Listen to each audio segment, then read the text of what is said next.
Hello everyone, welcome to the Scumdogs Kennel. I'm your host, Chris Williams, and in today's Cryptid Corner mini-episode, I have a couple of encounters with strange entities and cryptids, possibly alien, and possibly one story involving a possible alien abduction and implant situation. We'll read that article first before we read the next one. The article is titled, Lost Time Possible Abduction and Implant While Cycling in Western Maryland Mountains. Let's get into this article by reading this brief blurb from it. I had this burning sensation on the back of my neck, and when I got back home, I looked in the mirror and saw it. It looked like a little burn. A man called in to, tell a weird story involving missing time. And indeed, folks, from what we've seen so far, it looks like a very strange story involving possible alien abductors, folks. So let's get into it now. Every Wednesday, after I drop my son off at school, I take a ride up the mountains to the restaurant on my bike. It's about half an hour ride. I live in Western Maryland. One Wednesday morning, I dropped him off at 8 o'clock. It's about a 30-minute ride up to this restaurant. I get there, I sit down and order my breakfast. I always get breakfast there and order my usual. And the lady says, we're not serving breakfast anymore. I said, what do you mean? Did you guys stop serving breakfast? And she says, no, we still serve it, but we stop at 10:30. And I said, well, it can't be no more than 9 o'clock or 8:30.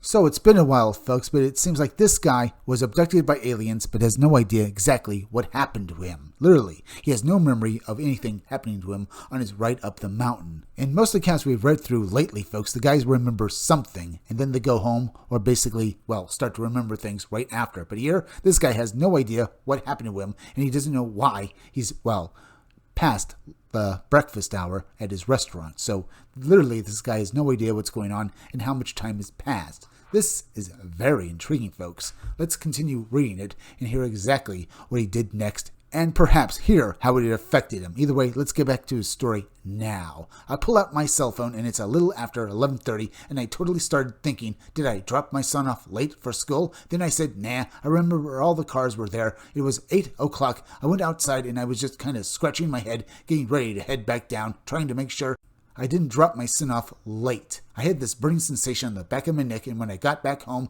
I looked in the mirror and saw it. It looked like a little burn. A few weeks later, it healed, but it feels like there's a little BB inside there or something. And somewhere, it appears I've lost 3 hours. I ended up picking up my son at school and asking him, and he said, nah, you dropped me off on time. I was there the entire day. The source of this information comes from Art Bell's Dark Matter Radio, October 1st, 2013. And thank you, Art Bell, for giving us all this little bit of high strangeness. And it's a very strange story indeed, folks. What happened to this man? What's in that area of his neck, folks? Is there some sort of implant there? It sounds like this guy has no idea at all what happened to him, and he can't explain at all why he lost 3 hours. Is it perhaps all some sort of, bizarre, unexplainable episode? And the only possible explanation that this man can come up with to explain it all is to attribute it to high strangeness, perhaps? Or can all of this be explained mundanely? Perhaps this man hallucinated what happened to him and lost 3 hours due to some unexplainable thing that went wrong with his, body. Maybe, as I said, it was a hallucination. But how does that explain basically the patrons and the, waitress at the restaurant telling him that it was, 11:30? In fact, folks, he has no possible way to basically explain any of this because he remembers the entire thing as far as he understands it, folks. So literally, he lost 3 hours and there's no real explanation to all of this that anyone can come up with that he probably even thinks would basically make him feel at all better about any of this, or basically really, relieve his stress and maybe his uncertainty about it. Either way, folks, a very interesting story. But let's move on to the next one. Unknown red-eyed creatures and orb activity occurring near Vernal, Utah residence. Let's hear how this guy dealt with these possible alien beings and the orbs that, as far as I can understand, folks, could possibly be some sort of UFOs. Either way, from what we're seeing here, folks, it looks like these entities are very in the realm of the high strangeness. So, once again, folks, let's start off this article by reading this brief blurb from it and get into the full account. When we measured the height of the red eyes, they were about 10 feet tall. After that, I have had several strange events and orbs floating in the sky above my home. Indeed, folks, a very strange start to a very strange article, folks. And as we get into it, we once again have to basically consider that maybe what, answers this particular question, folks, is that maybe these entities are extraterrestrials. Either way, let's read the full story and find out for sure what this guy, thinks these entities are. So, let's move forward and read this experiencer's account. On May 10th at about 1:30 a.m., I and my son were in the driveway in Vernal, Utah, installing a stereo in my Durango when we heard in the field across our street coyotes had started to feed the kits, a very late pack of them, when we heard several like howls from something unknown. Then they began to hoot at each other, and then all hell broke out. It seemed that whatever was howling attacked the coyotes and was tearing them apart. It was a very, very loud and terrifying to listen to. After it ended, my neighbor came out and asked us what the hell it was. We said we had no idea. What just attacked the coyotes? We went into the woods to see, but had a terrible fear and went into our home.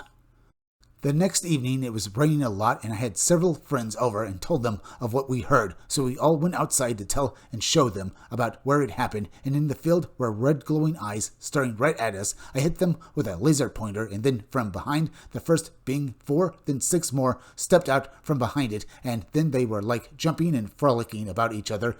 But at all times, the first one stayed staring at us. When I noticed that 2 on each side started walking toe-to-toe to the side of the field, and I said they are hunting us and were trying to gain our flanks, and we ran into our home. We waited several hours, but all through the night they were there, staring at my house. The next day they were gone. We could not find footprints, which was crazy, as it rained all night. When we measured the height of the red eyes, they were about 10 feet tall. After that, I had several strange events and orbs floating in the sky above my home.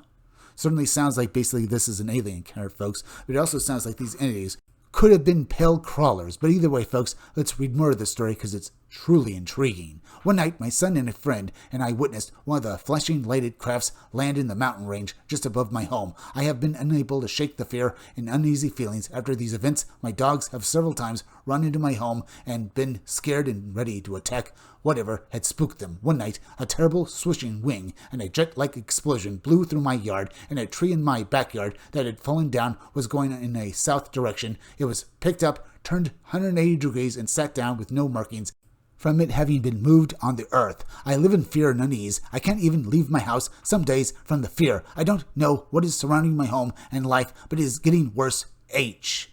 Indeed, it sounds like H is basically, the host are basically unwillingly playing the host to these extraterrestrial beings, because they do sound like they are indeed invading this guy's property and, home itself. Before we theorize and talk about this subject and the previous article as well, let's read this note that came with this article too. I called and talked to the witness. Very strange series of events. At this point, I'm going to take a wait-and-see approach to these incidents, though I have asked the witness to keep in contact and report any new developments if it continues. I'll attempt to have an investigator go to the location. And indeed, I can't wait for updates to this particular story, folks, because it is truly intriguing, but also completely terrifying at the same time, folks. What are these entities? Are they demonic? I'm just saying that, folks, because these entities sounded like they wanted to get at these men and anyone else on the property as well. So, were they going to eat them? I have my doubts about that, folks, but certainly it looks like that these entities could have basically, been rearing up to basically abduct this guy and anyone else, that was near him. So, what do we have to say about these accounts, folks? It sounds like entities like these do abduct humans and experiment on them. They, for the most part, do erase their memories of these events, so we can say that, much, folks. But then again, if that was the case with this entity, or should I say entities with the red glowing eyes, it sounds like they could easily take these guys and basically do whatever they want with them. Because in the first account, this guy basically was abducted, had no memory of exactly what happened, but it can't explain the missing time. Here, it should basically be child's play to do so, right? So why? We don't know. We don't even know if these entities are hostile, but certainly with what we read in the article here, folks, it doesn't really basically say that they were benevolent either. I mean, they were frolicking, but it looks like they were trying to do so just so they could get at these people. Either way, folks, we're at the end, so please go subscribe to my YouTube channel, Read Comics That Are Bad For You. Hit that like button for me. Make sure you're still subscribed. Leave some comments down below. Hit that bell for notifications. Please remember, hit the part of the bell that will give you all future notifications, and please share this video out. I'm Chris Williams from the Scumdogs Kennel. I'll be back again tomorrow with another great video, so come back again then, folks. Till then, as usual, bye.